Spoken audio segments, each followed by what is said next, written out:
bênção da comunhão entre irmãos, de podermos adorar ao nosso Deus, mas enquanto somos peregrinos na terra, a nossa tarefa, a nossa missão é testemunhar do Evangelho, é pregar que o Senhor Jesus Cristo é o Salvador e Senhor. Isso deve nos impulsionar, isso me impulsiona, isso mexe no meu coração, isso me faz não desistir, não parar, mas prosseguir. Cada líder da igreja, cada membro da igreja, cada família da igreja deve ter essa visão. A visão de que Deus tem muita gente nesta cidade. Quando você acordar amanhã,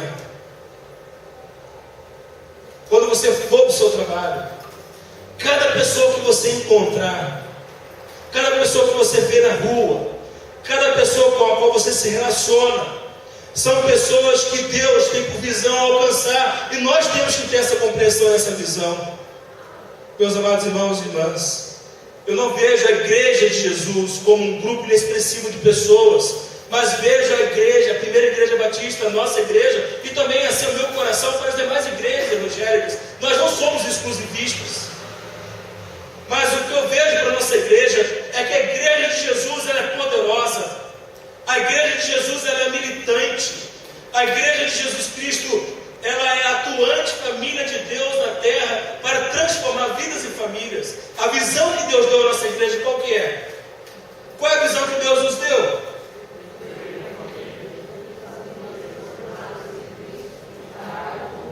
Meus irmãos, desde 2009, 2010, essa visão está sendo o referencial que Deus deu à nossa igreja. Uma igreja família, de famílias transformadas em Cristo, que impactam o mundo. O que aconteceu em Corinto foi exatamente isso. A igreja de Corinto se reconheceu como família de Deus. A igreja de Corinto era de famílias transformadas em Cristo, com muitos problemas, muitas lutas, mas aquela igreja foi usada por Deus para que muitos fossem salvos. Por isso, meus irmãos, firmemente creio que Deus tem muita gente para salvar em Pompeia. Por isso a nossa meta de crescimento é tão desafiadora. Por isso que quando você pega o boletim da igreja, pega o boletim, por favor. Na primeira página do boletim, nós temos aí, quantos batismos nós queremos realizar esse ano? Quantos batismos? 66 batismos. Chegamos ao final do ano com quantos membros? 194. Sabe o que significa esses números? Esses números é a expressão desta verdade bíblica. E quando nós olhamos para 2022, com 700 membros, 594 batismos, é a expressão dessa visão. Deus tem muita gente, olha que isso é apenas o começo, isso é muito pouco para aquilo que Deus pode fazer. Deus pode nos surpreender de uma maneira extraordinária, e não sermos 700, mas sermos 1000 membros. Sermos 700 batismos, 800 batismos. O que Deus pode fazer, meus irmãos, não está debaixo do nosso controle. Nós temos que nos sujeitar a Deus. Nós temos que crer na palavra de Deus. Nós temos que pregar e viver o Evangelho. E Deus vai salvar aqueles a quem Ele designou. Há muito, irmãos, muito trabalho. Não temos o direito de recuarmos. Não temos o direito de desistirmos. Não temos o direito de pararmos. A obra de Deus é feita com perseverança. A obra de Deus é feita em meio às lutas. A obra de Deus é feita em meio aos desafios que Ele vai apresentar-nos ao longo da caminhada. Então, por isso, é preciso o quê? Perseverança, entusiasmo na obra. Não podemos ser um povo que trabalhe murmurando, que trabalhe entristecidos, que trabalhe por obrigação, mas o serviço que a Deus prestamos, o serviço que a uns aos outros prestamos, deve ser feito com alegria, com prazer. Igreja de Jesus não é um mero encontro religioso, não é um item da sua agenda a ser cumprido. Igreja é a razão da nossa vida. A igreja é a manifestação do corpo de Cristo na terra. E nós precisamos, meus amados irmãos, ter a visão de Deus. A visão de Deus para a cidade de Corinto era aquela cidade cheia de pecados, aquela cidade pagã, idólatra, permeada da imoralidade sexual, seria impactada pelo Evangelho. Nós precisamos também, como igreja do Senhor Jesus, termos essa mesma visão. A visão que eu, Rodrigo, e você deve ter é que também é a nossa cidade, sendo sim, reconhecendo sim, Pompeia também é uma cidade cheia de pecados, mas é uma cidade cheia de pecados que vai ser impactada pelo Evangelho de Deus através da vida de homens e mulheres que se consagram a Deus, que testemunham da fé. Meus irmãos, nós não temos noção do que Deus pode fazer através de nossas vidas. O que Deus pode fazer, nenhum homem pode deter. Nós sabemos sim que a idolatria religiosa é forte na nossa cidade. Nós sabemos sim que a imoralidade sexual, ela está reinando nas relações humanas. Na juventude, homens casados, mulheres casadas. Nós sabemos sim que existe ganância por dinheiro em nossa cidade. As pessoas querem ficar ricas. Nós sabemos sim que o consumo de drogas é grande em nossa cidade. Mas nada disso pode deter o que Deus quer fazer. Porque nós temos que crer, meus amados irmãos, que aonde abundou o pecado, superabundou a graça de Deus. Então o que é necessário é que nós, como igreja do Senhor Jesus, precisamos crer na promessa de Deus, precisamos crer no Evangelho de Deus, e precisamos crer que mesmo uma cidade imersa na idolatria, na imoralidade, na ganância e no consumo de drogas, Deus vai glorificar o nome dele, através do testemunho, através da fidelidade de cada um de nós. Deus quer usar a sua vida para mudar a nossa cidade. A esperança do mundo é a igreja de Jesus. A esperança de Pompeia é a igreja de Jesus. Não é a política, não são os empresários, não são os comerciantes. O que muda uma cidade é o povo de Deus. O povo de Deus é este que está alastrado. O povo de Deus é este que está espalhado por toda a cidade. Meus amados irmãos, nós temos que ter a visão de Deus, a visão de que idólatras, a visão de que imorais, a visão de que avarentos e viciados serão salvos, transformados, redimidos e resgatados para a glória de Deus vivo. Então, não importa o quão pecados hajam, não importa o quanto a pessoa tem vivido distante de Deus. Talvez você possa falar na sua vida o seguinte: mas pastor, eu já fiz muita bobeira na minha vida, eu já tive uma vida muito imoral, eu já fui um idólatra, eu já fui muito avarento, muito ganancioso. Deus não vai usar a minha vida porque eu já fiz tanta coisa errada, já fiz tanta besteira, que Deus não pode me usar. Mentira do capeta, porque Deus transforma e muda, e Deus quer usar a tua vida. Não dê ouvido às mentiras, mas ouça a palavra de Deus, porque Deus transforma a nossa vida para a glória dele. O apóstolo Paulo, antes de crer em Jesus, era um religioso fantástico, um grande judeu, mas ele não reconhecia Jesus como Messias. Ele era o pior perseguidor da igreja de Jesus. Paulo odiava Jesus, Paulo odiava a igreja, porque achava que Jesus era um déspota, achava que Jesus era uma farsa. Mas quando ele reconheceu quem era Jesus, ele foi salvo, foi transformado e foi poderosamente usado por Deus. Então, tira da tua cabeça a ideia de que Deus não pode te usar. Deus quer sim usar você para a glória dele. Deus quer sim usar a tua vida para que mais pessoas sejam salvas. Eu, Rodrigo, creio nisso. A palavra de Deus me convence acerca disso. O meu coração é impulsionado por isso. A minha paixão ministerial é a transformação de vidas, é a transformação de realidades que estão oprimidas pelo pecado e a manifestação da glória de Deus. Então, meus irmãos, nós temos que crer nisso. Eu tenho muita gente nesta cidade. Foi o que Paulo ouviu de Jesus. É o que nós, hoje, nesta noite, estamos ouvindo da palavra de Deus. Já falamos inúmeras vezes isso. A nossa igreja está num lugar estratégico. Nós temos uma visão ampla da cidade de Pompeia. E quando nós comprarmos os terrenos e construirmos ali ao lado, outra estrutura que teremos uma visão ainda maior. Porque Deus nos colocou para sermos o farol da glória dele, do Evangelho, das Sagradas Escrituras, da seriedade, juntamente com outras igrejas que também são sérias. Meus amados irmãos e irmãs, por isso que Jesus Cristo falou para Paulo, olha de novo na sua Bíblia, versículo 9. Jesus começa falando para Paulo o quê? Não temas, mas fala e não te cales. para que assim seja conosco. Eu e você não podemos ter medo de testemunhar de Jesus. Nós temos que abrir a nossa boca e falar a verdade, confrontar as pessoas no engano, na mentira das trevas, porque Deus vai fazer a obra, meus irmãos. Não podemos ter medo, temos que falar. Esta é a nossa obrigação. Versículo 10: porque eu estou contigo e ninguém te atacará para te fazer mal algum, pois tem muita gente nesta cidade. Meus amados irmãos, e assim então a palavra de Deus continua nos mostrando que Paulo tinha a visão. Não podemos ter medo, devemos falar. O que então temos que falar? Temos que falar do nosso testemunho pessoal de conversão. Como foi que Jesus resgatou a sua vida? Quando foi que você foi convertido pelo Espírito de Deus? Como foi que você percebeu a necessidade de ter Jesus como Senhor e Salvador? Como foi a decisão de fé de crer em Jesus Cristo?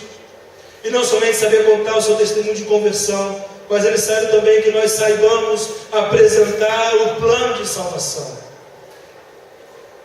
Você sabe apresentar o plano de salvação?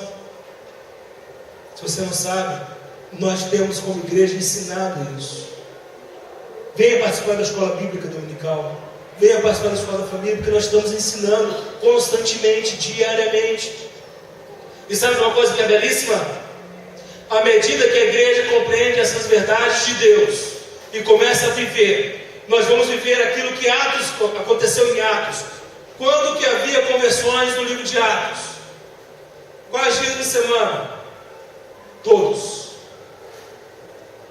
O livro de Atos é muito claro que as conversões aconteciam dia a dia. O Senhor ia acrescentando aqueles que haveriam de ser salvos. Quando que Deus quer converter pessoas na cidade de Pompeia? Dia a dia. Dia a dia Deus lhe fará a obra de salvação, através do seu testemunho, através da sua vida. Você falando o plano de salvação, você testemunhando com a sua vida a fé em Cristo Jesus. E aqui, queridos, vai ser tão extraordinário, porque nós nos reunimos por culto. Cada domingo não vai conter, porque pessoas estão sendo salvas, estão chegando, vão sendo preparadas, vão sendo batizadas, e a igreja vai sendo ativa, dinâmica e crescendo para a glória de Deus. Nós rompemos com aquela visão distorcida de que salvação só acontece no domingo de noite. Salvação tem que acontecer dia a dia, e também domingo de noite. Não é só domingo de noite, não é? Só você salvo se eu levantar a mão, se eu ficar em pé, eu fico na frente. Não, mas é lá no dia a dia, testemunhando. Aqui vai ser só para testemunhar do que aconteceu, para nos alegrarmos, vibrarmos, darmos glória a Deus, celebrarmos as vitórias. Agora, olha que interessante. Qual é a promessa de Jesus para Paulo, quando ele fala que tinha muita gente? Qual é a promessa? Qual é a promessa? Eu sou contigo, nenhum mal vai acontecer com você. Pois bem, o que temos agora em seguida? O cumprimento dessa promessa. E é fantástico, percebemos como que Deus cumpriu, como que Jesus cumpriu o que Ele falou. E é belíssimo. Olha o versículo seguinte.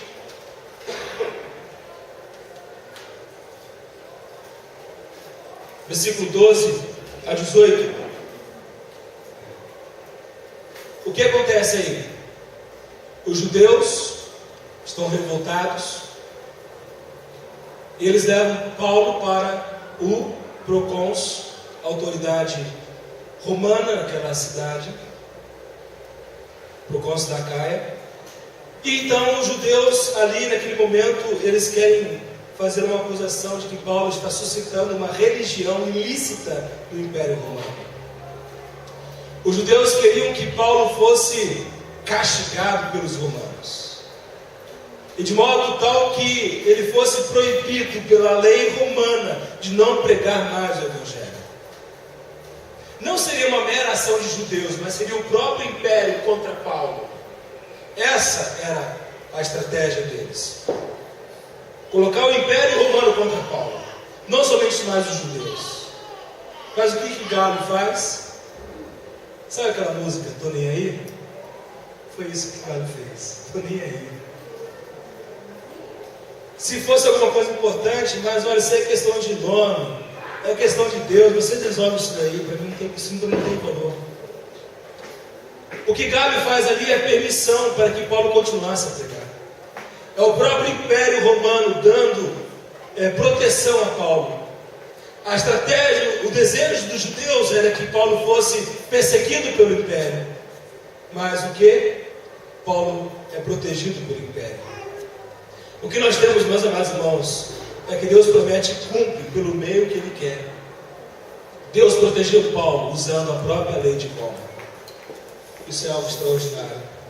Então, essa postura de Galo fez com que não somente Paulo fosse protegido, mas pelos próximos 20 anos, o Evangelho teve a proteção em Corinto. E a igreja floresceu e cresceu muito em Corinto.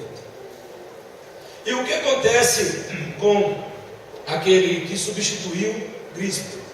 Vocês perceberam isso? Interessante? Olha que bacana. Crispo, né? É o nome dele lá. Olha eu sobre ele. Olha o versículo 8. Crispo, o que era Crispo? Chefe da sinagoga. Ele creu em Jesus, e o que aconteceu com ele? Foi expulso da sinagoga. E aí surgiu outro camarada, agora estou bem na fita, né?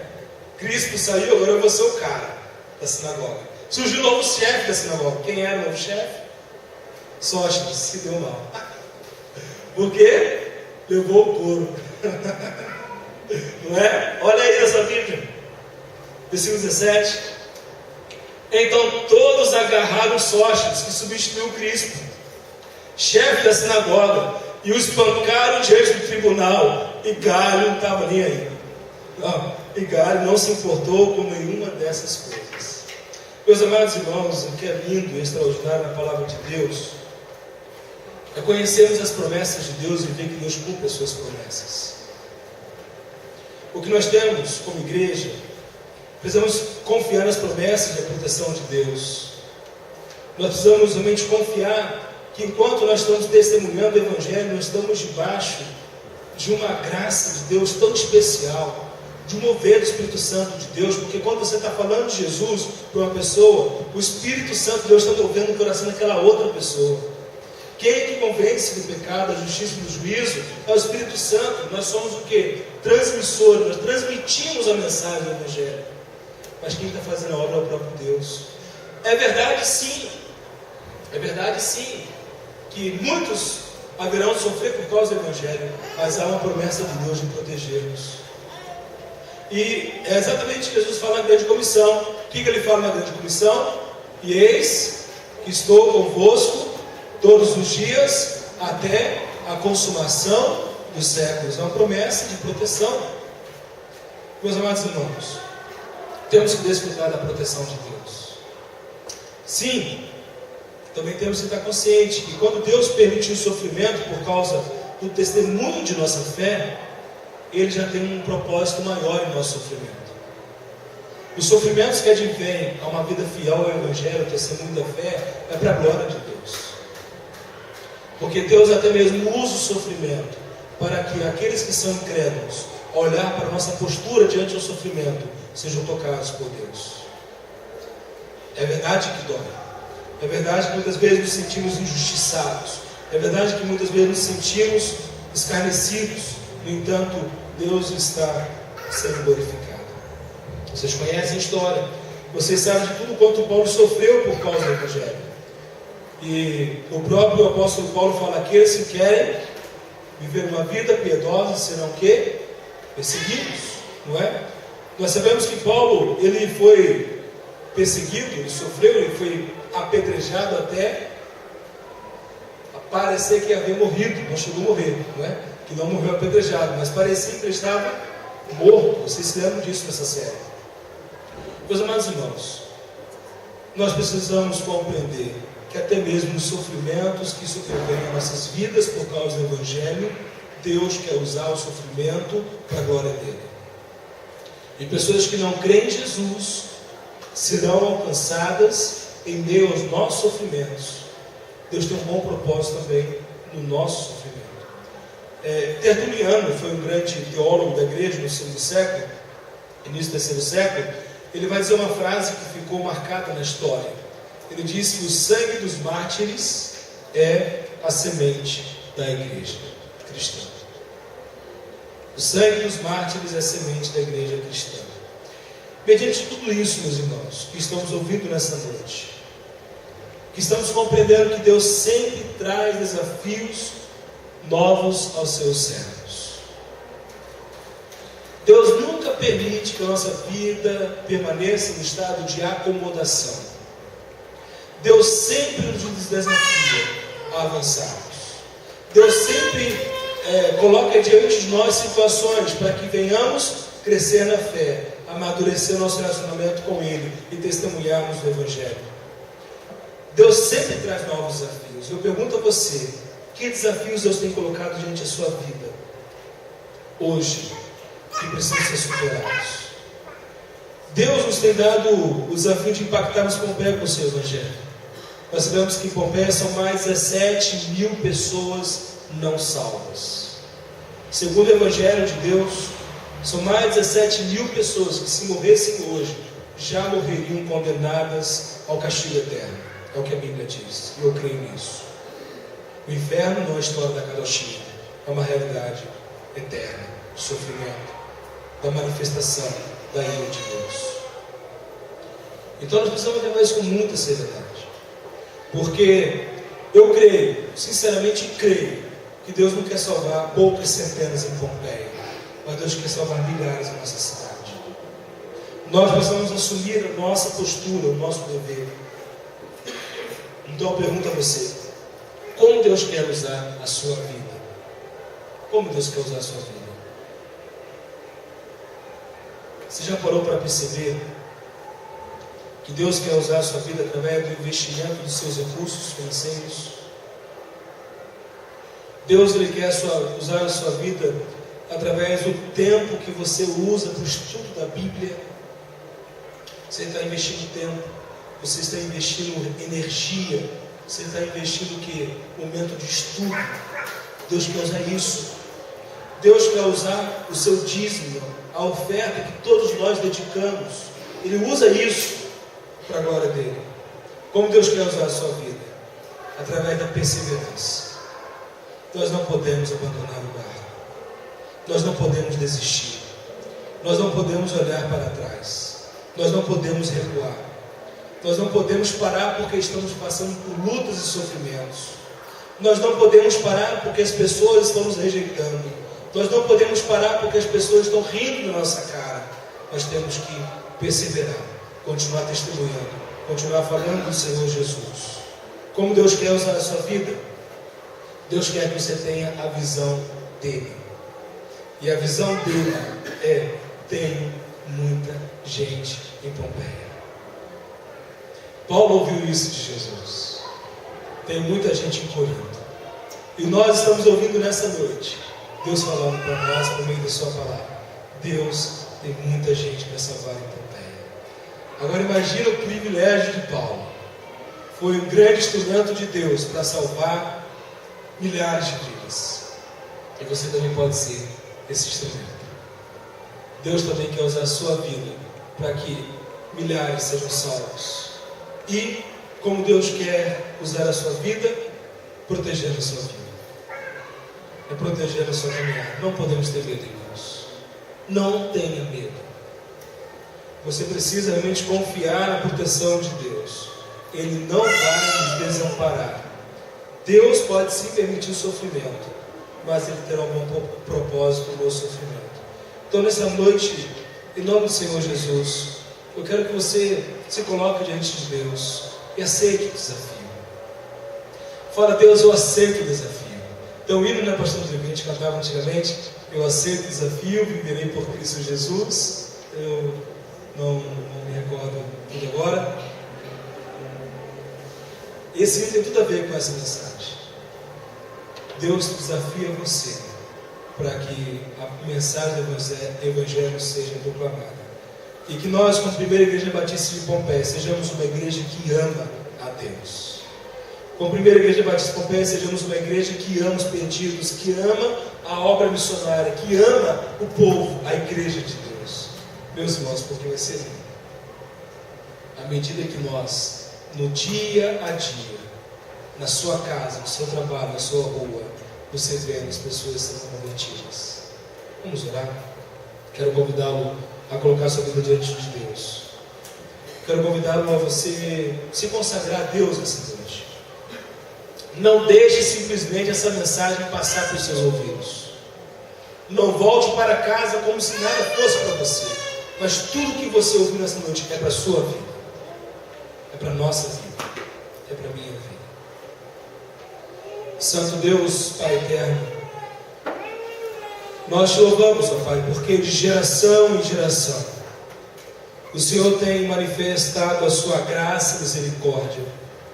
O Senhor é Deus, ó Pai amado, que perdoa aqueles que se arrependem e te buscam. Tu és Deus que salva o pecador arrependido que crê em Cristo Jesus. Pai querido, nesta noite ouvimos a Tua palavra e vimos, ó Pai, que o Senhor no primeiro século tinha muita gente na cidade de Corinto. E assim também, ó Deus, nós cremos que no século 21 o Senhor tem muita gente para salvar na cidade de Pompeia. E a nossa oração, nosso clamor ao Senhor, Pai, salve as pessoas que o Senhor escolheu. Salve as pessoas, ó Pai amado, que o Senhor determinou. Ó Pai, usa as nossas vidas. Ó Pai, que nós sejamos de fato e verdade homens e mulheres que amam os perdidos, que não faz acepção de pessoas, que testemunha do seu Evangelho para todos. De modo que nós vejamos, ó Pai, um grande mover do Senhor. De modo que haja fome e sede da Tua palavra. De modo, Pai querido, que nós nos alegremos em vermos diante aos nossos olhos as pessoas se arrependendo dos seus pecados, confessando, pedindo o Teu perdão e crendo em Cristo Jesus.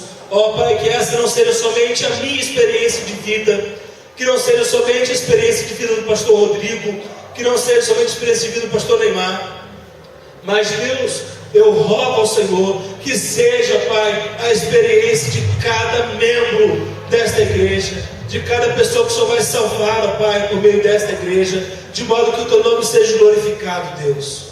Ó Pai, nós rogamos ao Senhor, salve, Pai. Venha, Deus querido, com o Teu Espírito Santo convencer do pecado, da justiça e do juízo, e que nós possamos sim aceitar o desafio, avançarmos e prosseguirmos para o louvor da Tua glória. Assim que nós oramos, em nome de Jesus. Amém. Amém, meus irmãos? Amém. Qual é a visão de Deus para Pompeia? Qual que é? Tenho muita gente nesta cidade. Não podemos duvidar disso. Agora temos o quê?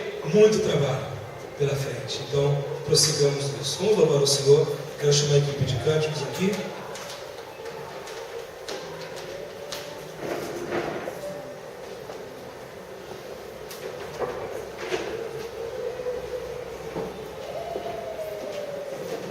Eu peço, irmãos, que só saia depois que a equipe de cânticos cantar. Nós vamos orar e pedir a bênção. E depois estaremos ali à porta recebendo um abraço, o cumprimento da igreja. Vamos orar então. Ó Deus, que o Teu amor, que a graça e a paz do nosso Senhor e Salvador Jesus Cristo e as doces consolações do Teu Espírito seja com o Teu povo, hoje e para todo sempre. Amém. Bem, irmão, vamos pôr em pé, vamos louvar ao Senhor com esse cântico, com alegria no nosso coração.